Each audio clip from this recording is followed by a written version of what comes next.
তো প্রবাসে যাওয়ার একটা ছোট্ট একটা কারণ আছে। আ আমার আর্থিক সমস্যার কারণে, আমার ফ্যামিলিগত প্রবলেমের কারণে আমি প্রবাসে গিয়েছিলাম।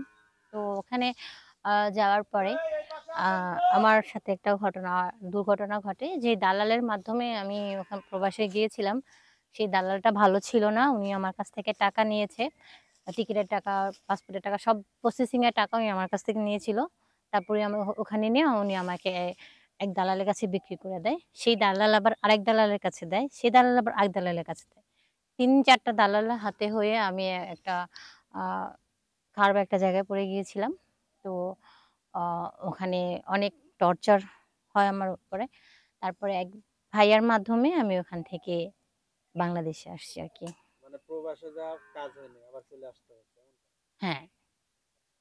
তো আপনার নাম ঠিকানাটা একটু যদি বলতেন। কি নাম বলবো শুনলেন? আপনার নামটা কি ছিল?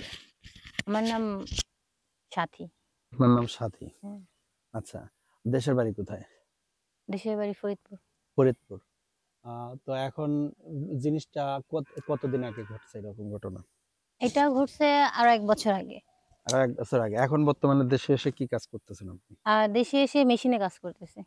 কি মেশিন? সেলাই মেশিন? হ্যাঁ, সেলাই মেশিনে কাজ করতেছি। আচ্ছা। কার মাধ্যম দিয়ে গেছিলেন আপনি? আ আমার এক আঙ্কেলের মাধ্যমে গিয়েছিলাম। উনি এর আগেও অনেক মহিলা পাঠিয়েছিল। দাল ওই